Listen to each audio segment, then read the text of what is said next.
In this video, I'm going to review the piece Prelude in B minor, and I will be taking the repeat at measure 7. And I'll play the song entirely straight through first.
So this song is quite repetitive in terms of rhythmic patterns. You obviously have a lot of octaves in your bass clef, even though you couldn't see all these notes that I'm playing.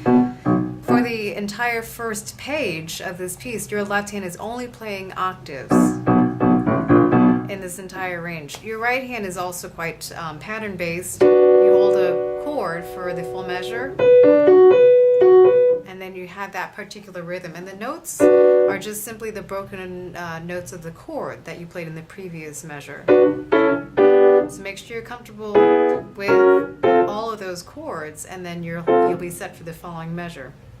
As you're putting this together, just a couple things you can do to make life a little easier. Just work on 2-measure units, because obviously it's the same rhythms, the same ideas. Your articulations are always the same in your left hand. You have a lot of staccatos, and then you sustain notes. You go back and forth between those two rhythmic values, a short note and then a longer note. In the second ending, at measure 11, you have a new set of chords, okay, and you've shifted by now to a different part of the register. Your left hand comes up a little bit higher than where it started, and then you start to migrate around this area of the piano with the right hand, but the rhythms are still the same and the same idea. Hold the chord, then break up the notes in that same pattern, same rhythmic pattern that we saw.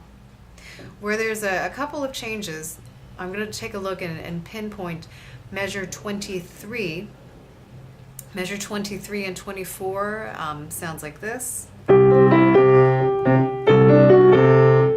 Okay, so there's one instance where the left hand changes ever so slightly with rhythms 1 and 2 and 3 and 4 and 1 and 2 and 3 and 4 and you do something similar in measure 31.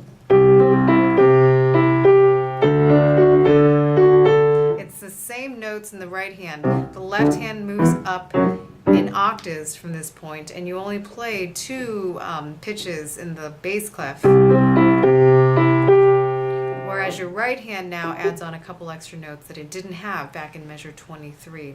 So that's where you have something slightly different. The ending of the song, again, it's quite pattern based. You're moving up fairly steadily on the piano. Just watch out for the C naturals in measure 31. So I'm going to play through the entire piece again. 1, 2, 3, 4.